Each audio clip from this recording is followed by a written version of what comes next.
This model kit review is of the 1967 Pontiac GTO, and it's a 1/25th scale model by MPC, and there's some pictures of the finished model with some of the details there about this model.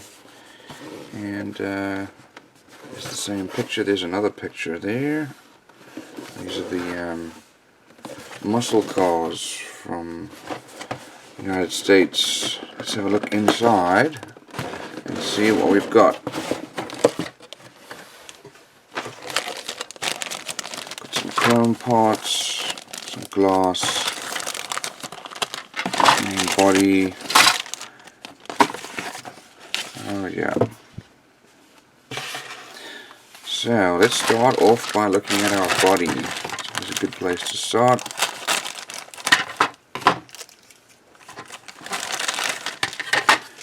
And it's quite a long car, quite large. Let's pull out our chassis and our cockpit tub.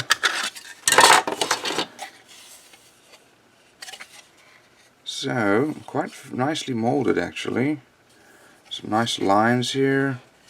We've got our windshield wipers that are molded in. And we've got some recessed door lines there, with our GTO on the back there, and Pontiac. Here's our chassis with fuel tank. Looks like we're going to have some bars there for our axles. Here is our cockpit tub with our rear seat molded in and seat belts. It only has an accelerator. Okay, over here we have our tires, which are stiff vinyl. We've got some tread on there though, some tread molded in, and there is the one bar for our axle. I don't see a second one, so we'll have to see what that's about.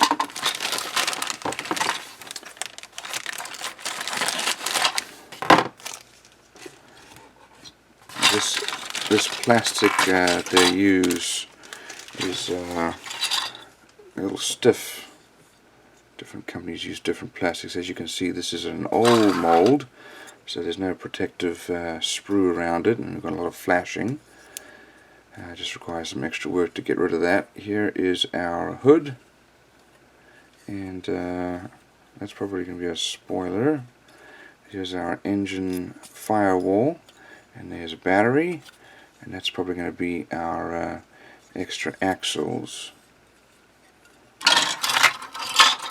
Here we have our two seats with lots of flashing everywhere. We've got our exhaust and muffler system there.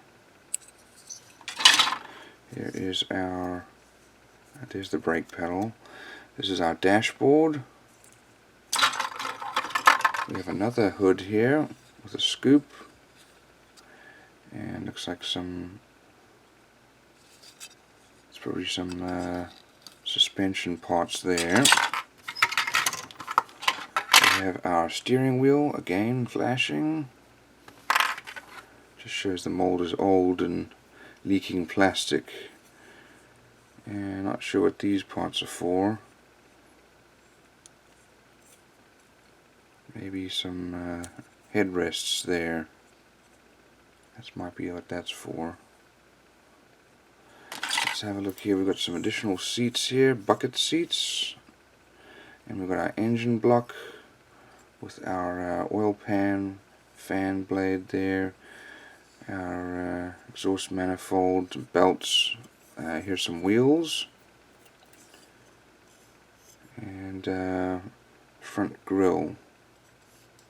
Here's the radiator, and probably our supercharger. Here we have our glass, front and back. No side glass. Here's our rear lights. And lastly we have our chrome.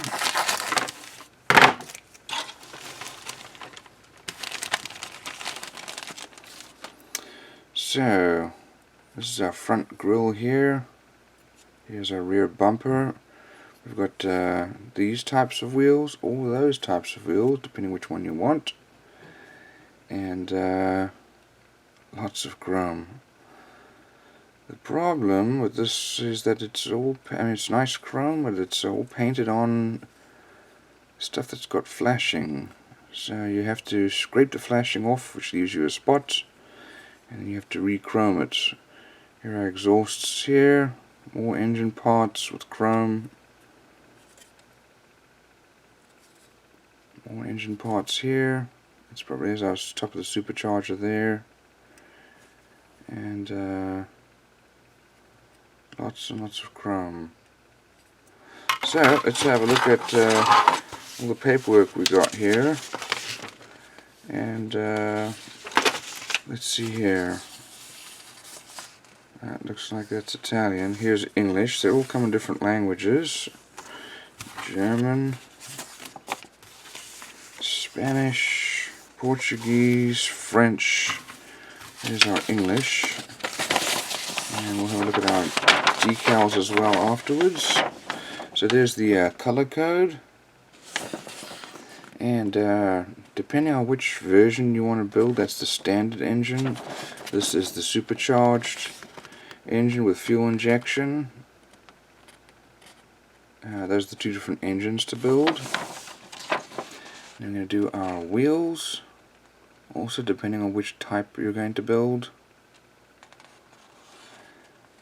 Two different interiors. There we go, that's a roll cage, and there's our headrests, and looks like maybe a fire extinguisher.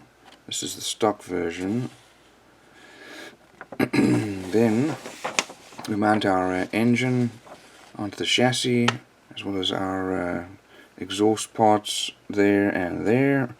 There's two different options. And let's see here, we've got wheels going on, front and back, and then our rear exhausts. So probably if you're going to end up building the supercharged engine, you don't need this exhaust system, but you'll still use the drive shaft and rear axle. And then you can also use riser blocks if you want added lift for the rear end, or not. And we've got our body parts going on with the front grille, and rear lights there, glass going in there, radiator, engine firewall, then our cockpit tub, and then chassis. Here it shows our bumpers going on there, and hood. The two different options for the hood depending on which one you wanted. And then decals.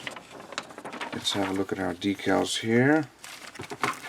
Usually with cars there are not a lot of decals, unless they have a lot of graphics on the body. But let's have a look. So we've got our license plate and then some stripes. So I don't really see any instructions on where the stripes go, but they're not on the box either, so who really knows, and you can kind of just make it up as you wish. There's no instructions anywhere on the decals. So anyway, it's an older kit, definitely a lot of flashing, which require a lot of work, but a fair amount of parts to make a good model.